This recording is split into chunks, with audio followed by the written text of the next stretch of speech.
Hola, bienvenidos a este nuevo capítulo de Labs Update, especial Día del Maestro. Como ustedes saben, el 15 de mayo es un día en el que rendimos un homenaje especial a la labor y el compromiso social de los docentes en Colombia. Y qué mejor que brindar este espacio al profesor Alexis García, quien se desempeña como docente en el Departamento de Lenguas de nuestra alma mater. Bueno, Diana, claro que sí. Hoy estamos aquí con el profesor Alexis García, quien nos acompaña en el Departamento de Lenguas en el área de las literaturas inglesa y americana. Y pues, profesor, un gusto tenerlo hoy acá con nosotros en este nuevo episodio del podcast. Bueno, buenas tardes para todos. Qué agradable y qué delicioso bienvenida.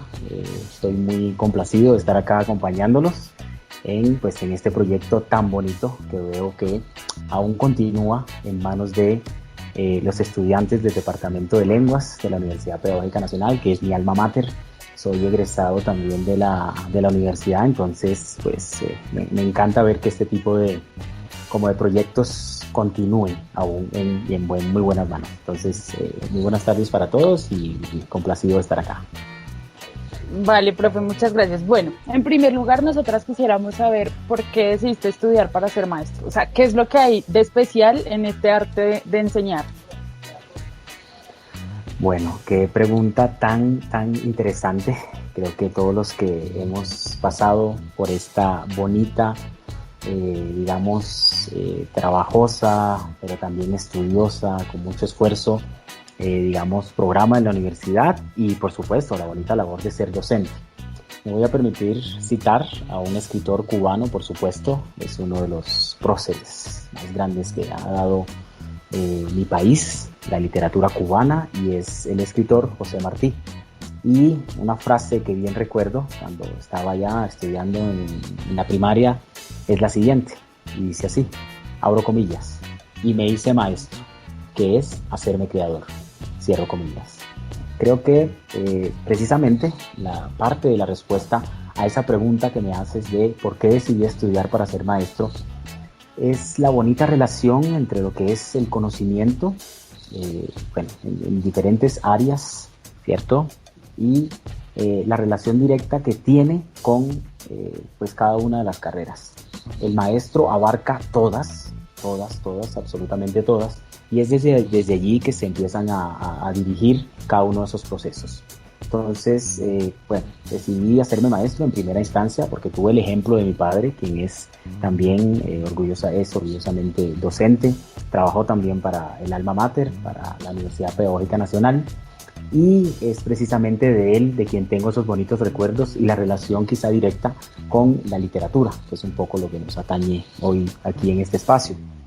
Y definitivamente veía allí en esas tardes cuando salía yo del colegio allá en mi natal Habana, cómo él se dedicaba largas horas a estudiar, a leer, y fui, creo que definitivamente el producto de ese aspecto que le llamamos muchas veces como la revolución cubana y sus ideas. Entonces creo que decidí ser maestro en primera instancia gracias a mi padre, y segundo, todas esas enseñanzas que podemos encontrar a través de los libros. Creo que es un poco como la idea, ¿no?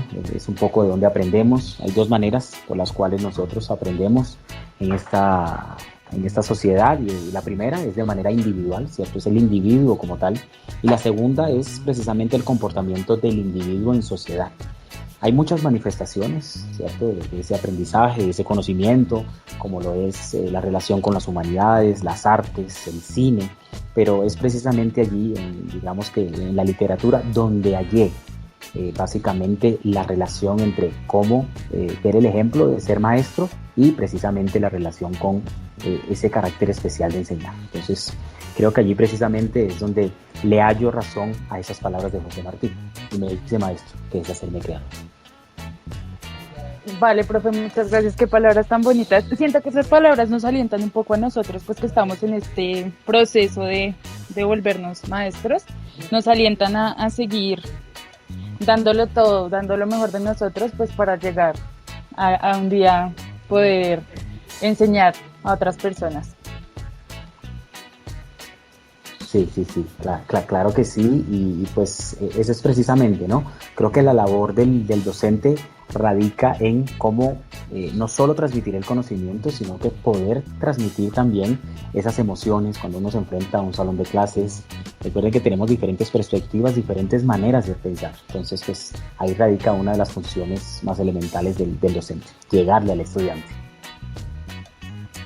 Sí, profe, y qué bueno que tú mencionas eso, pues porque nosotras ahorita digamos que tenemos más que todo la experiencia pues estudiantil, obviamente hemos tenido clases en las que involucramos pues nuestra práctica y muchas de nosotras ahorita estamos haciendo prácticas, pero pues sin embargo nosotros todavía tenemos muchas dudas y como muchos miedos iniciales, ¿no? Entonces, un poquito relacionado a eso, a mí me gustaría preguntarte, ¿cómo fueron tus primeros años enseñando después de graduarte de la universidad? ¿Cómo fueron esas primeras experiencias? Bueno, claro que sí, Paola. Bueno, con respecto a cómo fueron esos primeros años, tengo que, digamos, que conectar como dos etapas al principio de mi relación con la enseñanza, y es que al mismo tiempo de estar recibiendo mis últimas cátedras, mis últimos seminarios allí en la Universidad Pedagógica, también, pues al mismo tiempo me dediqué a enseñar en pues, varios institutos. De hecho, recuerdo uno que estaba muy cerquita ahí a la Pedagógica, una cuadra abajo de la Caracas, y donde teníamos, digamos que, una especie como de saloncitos allí, y teníamos relación directa con el educando, pero eran clases personalizadas. Creo que fue la primera vez con la cual soñé con esa aula ideal, ¿cierto? Que nos plantea Vygotsky, bueno, que nos hablan muchos expertos en cuanto al manejo, ¿cierto? Al manejo de clases. Entonces, bueno, qué bonito y qué manera tan ideal de acercarme al conocimiento. Pero esa creo que fue como muchas de las primeras experiencias que tuve. La segunda ya fue directamente con mi área de práctica, y pues conté con la fortuna de que hice mis prácticas en el Instituto Pedagógico Nacional. Saben ustedes que es el taller, yo lo llamo el taller de experimentación de la Universidad Pedagógica. Y cuando digo que tuve la fortuna es porque conté también con grandes maestros allí. Fue mi profesora, mi tutora, Mangeli Londoño, quien me asesoró con esos procesos y el acercamiento directo con los estudiantes en el aula. Entonces, creo que esos primeros años que puedo relacionar con la universidad fueron decisivos. Y ya después, pues, decidí, y pues desde el IPN me llamaron para, digamos que seguir con esa bonita labor de educar, desde, obviamente que ya no era, o no era desde mi punto de vista ya el taller de experimentación, pero el taller de relación con los estudiantes. Entonces ahí tuve la oportunidad de insistir y de dirigir asignaturas como, bueno, inglés como lengua extranjera, y en un inicio como también relacionándolo con la literatura. Entonces creo que esos fueron como mis primeros pinitos, mis primeros acercamientos a la enseñanza del inglés como lengua extranjera, y lo tuve allí por fortuna con el Instituto Pedagógico Nacional. Listo, profe, muchas gracias. Eso que mencionaste, que tus primeras experiencias fueron en institutos, me recordó mucho a nosotros, y que digamos que la situación actual no ha cambiado tanto. Yo diría que a nosotros actualmente también nuestros primeros pinitos en educación también son esos, ir a enseñar en institutos clases privadas. Y justamente lo que tú dices, uno como solo tiene en el momento la experiencia de enseñar clases privadas, pues va imaginando cómo sería el aula ideal con lo que tú dices, más educandos, pero pues en el momento como que no se puede experimentar. Y profe, te tengo otra pregunta en relación a lo que dijiste al final. Bueno, pues también ya cuando tuviste la oportunidad de enseñar en colegio y de empezar a enseñar pues como lengua extranjera, pero también se te dio la oportunidad de ya enseñar y relacionarlo con literatura, ¿a ti qué es como que lo que más te gustó, lo que más te gusta de enseñar literatura? Ok, bueno, qué interesante pregunta también. Creería que voy a relacionar la pregunta número 2, que fue sobre los primeros años enseñando y qué es lo que más me gusta de enseñar literatura, con otro libro que también me gusta mucho citar, que es el libro del escritor brasileño Paulo Freire, y es Cartas a quien pretende ser maestro, o a quien pretende enseñar. Creo que ahí radica básicamente el gusto, ¿no?, por lo que uno hace. Creo que partimos del hecho de que el docente le encanta su profesión, le encanta enseñar y le encanta obviamente que transmitir lo que él sabe a otros, para que a su vez esos otros también se dediquen de hacer esa relación con otras personas. Entonces creo que la literatura es eso.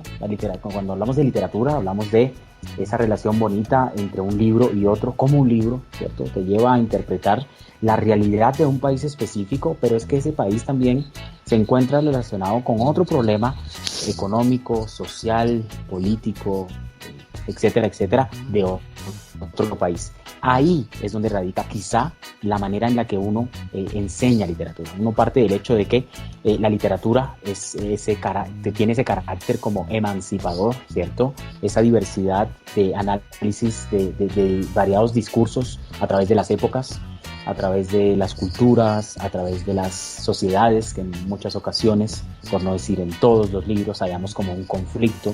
Es por eso que el escritor, ¿cierto?, decide poner de manifiesto allí lo que él piensa con respecto a esa época en la cual está viviendo, y muchas veces es cuando hablamos que el escritor se adelanta a su época, está muchos años adelante, es ese espíritu crítico social, ¿cierto?, que aporta obviamente desde su vivir. Entonces, creo que una de las cuestiones que más me gusta de enseñar literatura es eso precisamente. Lo analizábamos con varios de los estudiantes de este semestre, y es ver que a través de la literatura y a través de la historia se repiten una vez más los problemas con diferentes nombres, con diferentes, digamos, corrientes ideológicas, con diferentes partidos políticos, diferentes situaciones, pero creo que los problemas siguen allí, son como la moda, ¿no? Tienen un carácter como cíclico, pero de ahí radica saber también un poco de historia, es un poco también lo que abarca la literatura, ¿no? Saber de geografía, saber de contexto histórico, social, político, económico, que hablaba hace un momento, y es cómo también darle, ¿cierto?, forma dentro de, pues, el contexto histórico en el cual estamos viviendo. Veíamos en las clases de literatura anglófona 2, que es un poco relacionado con la literatura británica este semestre, que muchos de esos libros tienen, digamos que, contenidos explícitos de, digamos, situaciones que sucedieron en otra época y que hoy en día estamos viviendo de manera específica aquí en Colombia. Por ejemplo, la opresión, veíamos la represión, el manejo, la manipulación mediática. Podemos, digamos, que nombrar aquí varios libros. Dentro de ellos, bueno, mis favoritos serían para este contexto que hoy vivimos, Animal Farm, o La rebelión en la granja, del escritor británico George Orwell. Asimismo, otro libro de este escritor es 1984, con toda la cuestión del el análisis, ¿cierto?, de la manipulación por medio del Big Brother, ¿cierto?, ese gran hermano que a veces somos conscientes, pero pues muchas veces no sabemos cómo lidiar con este tipo de situaciones. Un mundo feliz, o A Brave New World, del escritor también británico Aldous Huxley, donde nos pone de manifiesto esa sociedad distópica en contraste con esa utopía que quizá queremos nosotros un poco ciegos a veces, como que mirar, ¿no? Pero mirar hacia adentro, no hacia afuera, hacia la realidad, hacia la verdad. Y es un poco también, pues, lo que vivimos hoy en día. Creo que me quedaría aquí si empiezo a nombrar todos esos libros que podrían estar relacionados con nuestra cruda realidad, pero pues me gustaría aquí reflexionar en torno a uno de ellos, y es una imagen que vi de un estudiante con la bandera colombiana puesta, y en la Plaza Bolívar, allí al lado del Libertador, de Simón Bolívar, con un palo, y en el palo la cabeza de jabalí. Obviamente que estamos hablando de la novela cumbre, por llamarlo así, de William Golding, llamada The Lord of the Flies, el Señor de las Moscas, donde podríamos examinar un poco cuál es ese carácter, ¿cierto?, esa naturaleza violenta con la cual nace el hombre. Pero bueno, creo que también podríamos hablar del otro lado, de un poco los planteamientos de Rousseau, cuando nos dice que el hombre no es malo por naturaleza, sino que el hombre es bueno, sino que lo precisan hacer, digamos que, no sé, como seguir algunas leyes dentro de la sociedad, y es precisamente la sociedad quien lo corrompe. Pero pues eso es precisamente lo que más me gusta de enseñar literatura, hallarle la relación y, como insisto, ese carácter emancipador que nos hace ver en realidad, pues, lo que estamos viviendo. Creo que esas son como algunas de las características que más me gusta resaltar de la relación entre la literatura y, pues, nuestra relación como docentes. Eso fue súper interesante, muchas gracias de hecho por todos los referentes que nos mencionaste al final, son muy muy importantes pues para todos los estudiantes que nos están escuchando. Y sí, precisamente me gusta mucho eso que tú mencionas como de ver el carácter emancipador, pero también es muy complejo pues precisamente porque uno tiene estudiantes que todavía son muy chiquitos o que no tienen como un hábito lector muy fuerte o fundamentado, y sucede entonces que ven la literatura también como fuente de entretenimiento, ¿no? Y también pues, o sea, uno como docente tiene las herramientas y uno sabe que existe la cuestión del gusto, del el elemento emancipador que tú mencionas, ¿no? Pero es muy, muy complejo.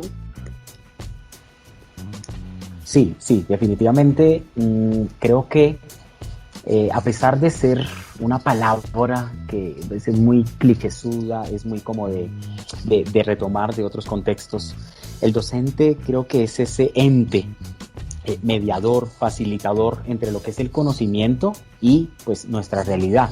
Pero de ahí radica también que no solo se dedique a, digamos, decir, miren, aquí están estos libros, sino, bueno, entonces, ¿cómo analizamos ese libro dentro de nuestro contexto?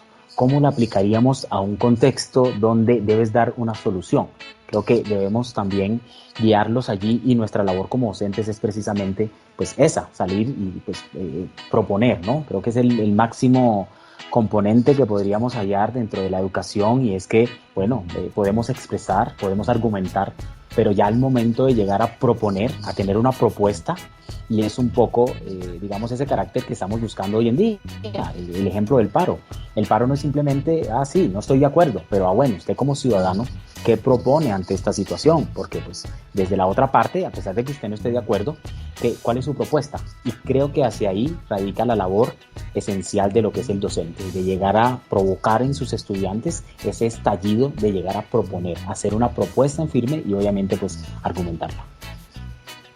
Sí, profe, estoy totalmente de acuerdo. Y pues ya que mencionas esto de cómo conectar o cómo vincular la academia, los libros, nuestras experiencias con la situación actual del país, pues a mí me gustaría preguntarte, ¿tú qué opinas de la manera en que se ha venido abordando el paro nacional desde las iniciativas que han surgido en la universidad? Si tú has hecho parte de alguna de estas iniciativas o cuáles han sido tus propuestas desde las clases. Sí, sí, claro que sí. Y otra pregunta bastante interesante, porque pues uno pensaría que uno como docente, con su rol, nuevamente lo describo, emancipador, como con su rol de ejemplo, llegaría a sus estudiantes pues de manera directa, y sí, me he permitido hacerlo. Digamos que directamente veo, y lo veo de una manera pues digamos, enriquecedora, y es que precisamente hemos acogido nuestras clases como ese lugar, ese espacio de lucha, pero espacio de lucha a través también, muy bonito, a través de la literatura. Pongo dos ejemplos. Hemos tenido 2 charlas dentro de las clases. Una primera, que también la hago a modo de esos libros que también les puedo recomendar, donde se puede evidenciar que estos conflictos que hoy mismo vivimos están también y fueron evidenciados, fueron publicados por escritores en diferentes épocas. El primer libro, que obedece a esa relación de lo que estamos quizás haciendo los profes y los estudiantes hoy en día desde la Universidad Pedagógica Nacional, es un libro muy bonito de un escritor norteamericano que se llama Henry David Thoreau, y es su libro, creo que más importante que más que libro, es un ensayo donde muestra su carácter, digamos, de ese llamado a no ser siempre obediente dentro de esas leyes con las cuales no estamos de acuerdo dentro de una sociedad civil. Y me refiero al ensayo o el libro del deber de la desobediencia civil. Repito, del escritor norteamericano Henry David Thoreau. Hablábamos con un amigo y poeta que pues, aprecio mucho, Albeiro Montoya Giral, y analizábamos dentro de la clase cuáles serían como esas posturas y ese rol del formador hoy en día, el rol del docente frente a este libro. Y pues una bonita relación, ¿no? Henry David Thoreau nos plantea en este ensayo, a modo de libro, que uno debe hacer siempre o ir digamos, acorde a sus pensamientos y asimismo sus acciones.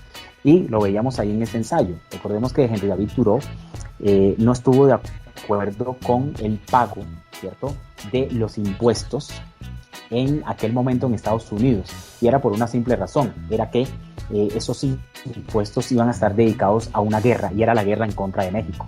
Por lo tanto, el escritor se declara en total desobediencia, que obviamente esto va a acarrear que lo pongan preso. Entonces entra allí como en una serie de rebeldía, de desobediencia en contra de el Estado, y él dice no, simplemente yo no voy a colaborar con una masacre, no voy a colaborar con que van a agredir a otro país. Y bueno, Estados Unidos, ustedes saben toda la intervención que ha ocupado a través de la historia, y creo que este libro es muy bonito para entender también que uno puede, o la sociedad puede tener pues muchas de esas leyes que aparentemente pueden ser beneficiosas para ellos, pero pues para nosotros como ciudadanos no.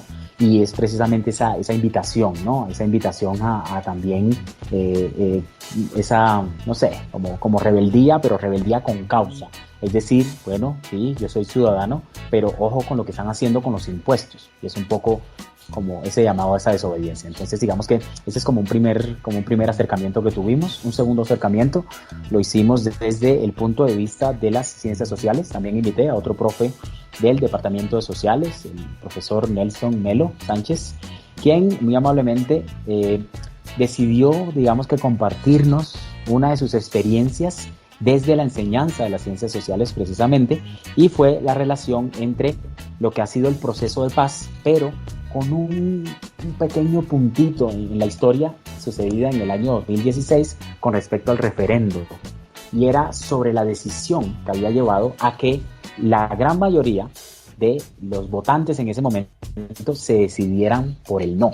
Pero cuando digo la gran mayoría, lo digo de manera irónica, porque creo que hubo una brecha muy pequeña entre esa votación que hubo. Creo que fue alrededor del 49% de un lado y del otro un 49%. Creo que eran cuestiones de, pues, ni siquiera de, bueno, era una cuestión numérica, pero creo que no era ni siquiera significativa, pero sí era significativa las personas que no fueron a votar. Entonces, digamos que desde la clase analizamos ese punto de vista, y el profe nos mostraba allí cómo desde las ciencias sociales planeaba una de sus actividades donde les daba roles a sus estudiantes para interpretar cada uno de esos partidos políticos, los cuales estaban detrás de esa propaganda que hubo detrás del no voto. Veíamos a un profesor específicamente que nos plantea en un texto que se llama sobre la pedagogía del proceso de paz, y es cómo detrás de esto también se encontraba pues todo lo que conocemos, toda una maquinaria política, toda una maquinaria ideológica de partidos políticos, afiliaciones a partidos políticos, y un poco jugar con la desinformación. Irónicamente, veíamos también que muchos expertos han llamado a esta era la era de la información, pero es precisamente allí donde radica la fuerza de quizá todo este tipo de situaciones, ¿no? Estamos viviendo en la era de la información, pero es donde y cuando más desinformados estamos. Entonces lo veíamos en roles como lo que es los medios de comunicación en Colombia. Pues no menciono nombres porque todos sabemos quiénes tienen el monopolio de todo esto, pero es un poco también como darnos a la idea de cuando escuchamos, cuando leemos, hacerlo con la seriedad del caso, no es solo leer por leer. Y es un poco la relación que tú me planteas desde la literatura. Y cuando me dices que se ha venido, digamos que aprovechando dentro de los espacios académicos, creo que se ha hecho de manera muy seria, muy, digamos, con la seriedad que esta problemática lo amerita. Y creo que en eso nos hemos unido las dos voces, tanto estudiantes como docentes. En términos generales, siempre ustedes saben que se revisa ese correo por el cual nos llega esa información, y allí he encontrado muy bien, con aceptación, de que muchos de los departamentos de la universidad se han unido al llamado de los estudiantes, porque pues, en palabras del senador, ¿cierto? Allí está Colombia Humana de Petro, es que definitivamente quienes tienen el soporte de esta lucha que se está dando hoy por hoy en las calles son ustedes, los jóvenes, y creo que nosotros lo único que hemos hecho es simplemente acompañarlos en ese grito y en ese llamado que hacen hoy de este estallido social tan interesante que me parece que se está dando. Entonces digamos que son algunos ejemplos como para ilustrar un poco lo que se ha venido dando desde las aulas, y obviamente si te hablo ya desde el otro punto de vista, desde las propuestas de los estudiantes, hemos tenido hasta, bueno, ejemplos por medio de redes sociales, como lo es, digamos, TikTok. Tengo estudiantes que se han dedicado a promover lo que es el arte a través de este uso de herramientas, como lo es TikTok. Otros que desde la literatura han encontrado la relación con momentos específicos. Entonces hablábamos un poco sobre la relación con las obras literarias que estamos analizando precisamente en clase, con la parte artística, el arte, el teatro. Veíamos allí inclusive que yo ni siquiera estaba al tanto de esta situación, y es que un grupo de actores se reunieron y a modo de, digamos que de crítica social, documentan y ponen en escena la vida, quizá parte de la vida de lo que vivió Dylan Cruz allá antes de pues, esa, digamos que desafortunada muerte que tuvo hace ya algunos años. Entonces, pues creo que son ejemplos de lo que se está haciendo y de lo que se viene, ¿cierto? Digamos que gestando al interior de los salones de clases hoy por hoy. Entonces creo que sí, creo que lo veo con muy buenos ojos, esas iniciativas que han surgido desde la universidad, tanto de profes como de estudiantes. Vale, profe, muchísimas gracias por contarnos estas iniciativas. De hecho, he tenido la oportunidad de estar en algunas y me queda muy presente que pues, este estallido social, como tú lo mencionas, es también una herramienta para nosotros para contribuir a que nuestros estudiantes estén más informados, a que tengan un pensamiento más crítico, a que propongan iniciativas, diálogos, discusiones a partir de la literatura, de la lengua inglesa, de cualquier tema que ellos estén viendo en las clases, y pues nos ayuda a nosotros como maestros a vincularlo con nuestros contenidos en los espacios académicos. Igualmente, acá también en LabSaudel estamos siempre dispuestos a compartir todas estas propuestas, tanto de profesores como de estudiantes. Exacto, bueno, profe, por mi parte, bueno, hablando de toda esa interacción que su merced ha tenido con los estudiantes a lo largo de los años, me gustaría preguntarle por la experiencia más bonita que ha tenido en su trayectoria como docente, la que usted considera la más significativa, esa que uno siente que lo motiva a ser mejor y a mejorar en esos procesos formativos. Claro que sí. Bueno, esa pregunta precisamente radica, o la respuesta radica en parte de lo que les había comentado hace un momento, y es encontrar un punto, ¿cierto?, donde encontremos la argumentación, encontremos el conocimiento, el aprendizaje, la enseñanza, pero sobre todo una propuesta, algo sobre cómo mostrar de qué estamos hechos.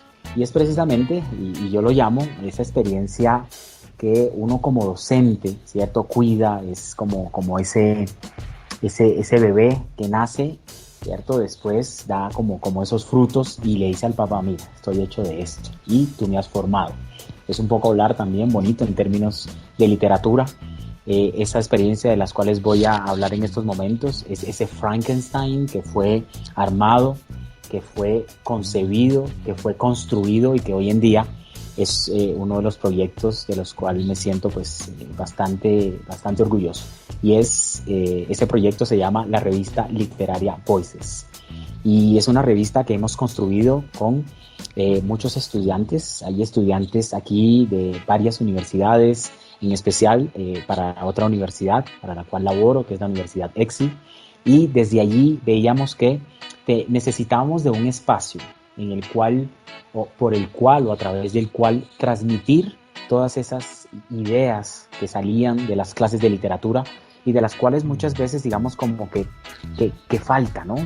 Por ejemplo, en este semestre, no sé si estoy siendo ambicioso, no sé si estoy siendo un poco, ¿cómo lo diría? Iría o me extralimitaría un poco más allá de mis funciones y de lo que está propuesto dentro del pensum, pero creería yo que con todas estas propuestas que salen de los estudiantes y todo esto que ha salido con el estallido social, con todo lo que sentimos y ponemos de manifiesto, encontrar un espacio en el cual también seamos leídos, seamos escuchados, porque cada palabra que nace definitivamente de un momento histórico como este que estamos viviendo, creo que es merecedora de ser escuchada. Y es precisamente, como les cuento, esta revista literaria Voices, es uno de los proyectos, o por no decir, el proyecto más bonito que he liderado. Soy hoy por hoy el director de esta revista, el líder, y quien acompaña esos procesos de escritura, de lectura, de análisis crítico, reflexivo que hacemos dentro de las clases.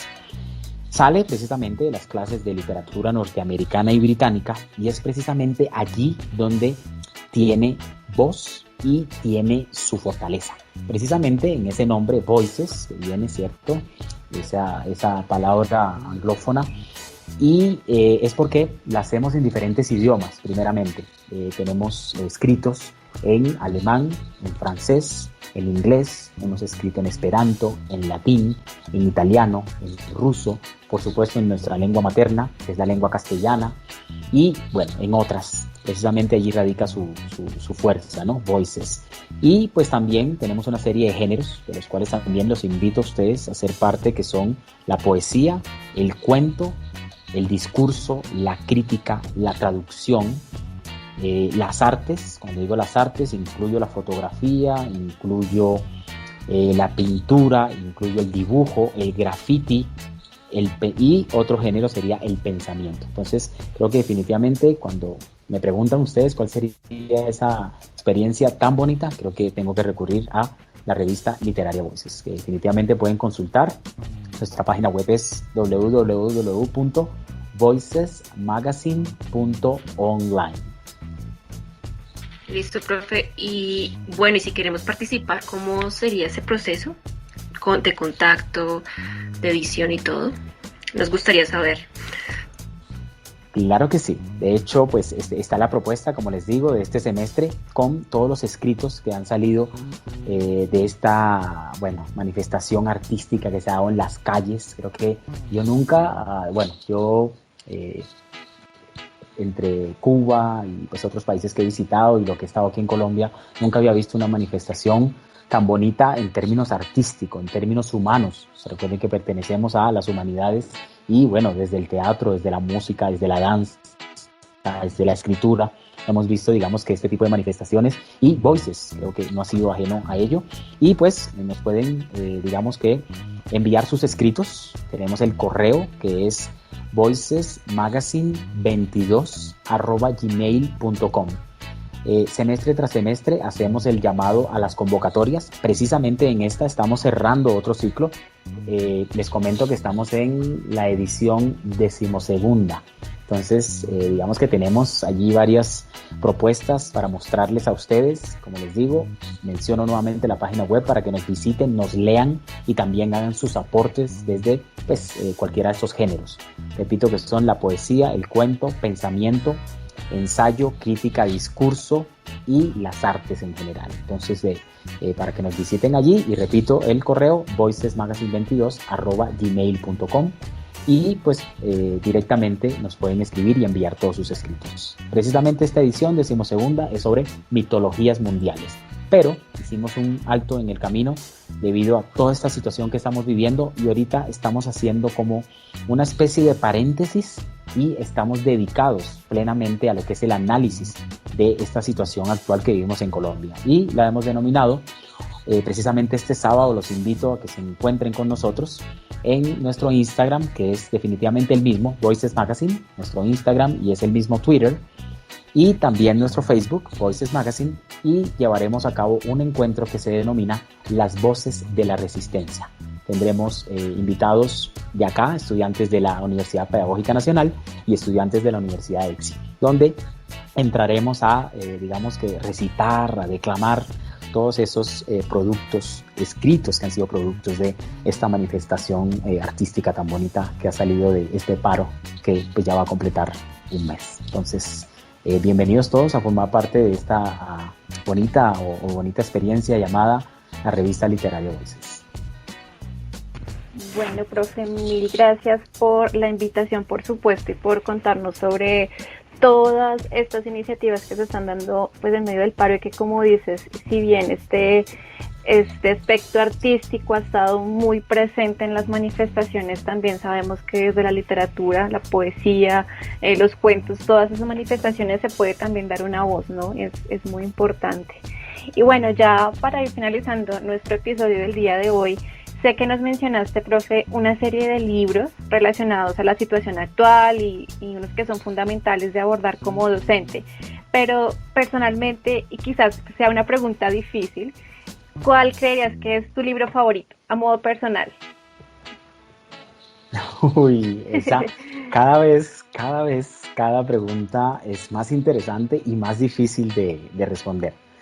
Pero bueno, creo que parte de como de ese análisis literario a través de todos estos años que he hecho, pues creo que uno de mis libros definitivamente favoritos en términos de análisis por el contenido que tiene, bueno, es precisamente 1984 del escritor George Orwell, que es bueno, uno de nuestras problemáticas hoy en día.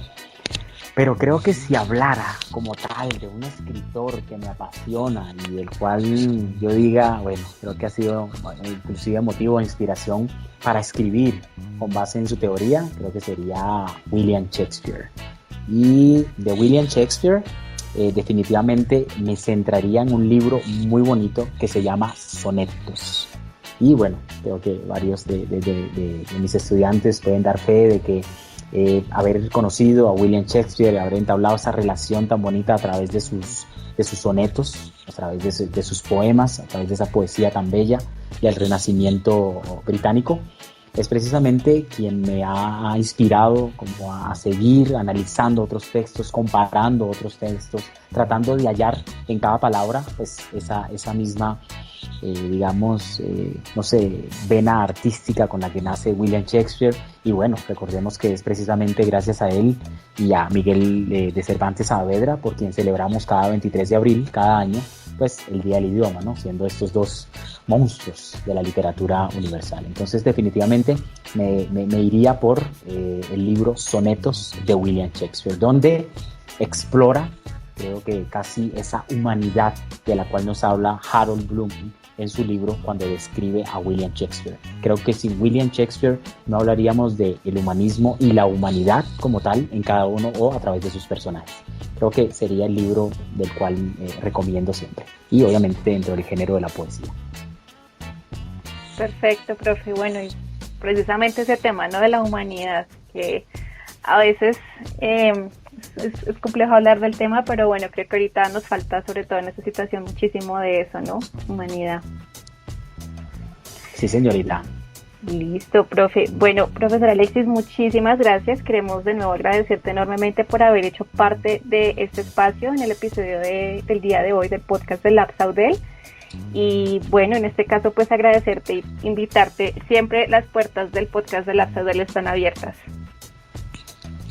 No, muchas gracias a ustedes y nuevamente repito, veo con agrado, me encanta este tipo de proyectos y bueno, creo que está en muy buenas manos, ha quedado a través de estos años en muy buenas manos y bueno, hay que apostarle a este tipo de proyectos que lo que hacen es darle rienda suelta a veces a esa imaginación, a esa creatividad y bueno, qué rico que estos oyentes hoy hayan escuchado un poco de esta situación que estamos viviendo, de su relación con la literatura, de cómo inspirarnos, de cómo poder, digamos que, tomar ejemplo de otros libros y es precisamente con uno de ellos con el cual me despido.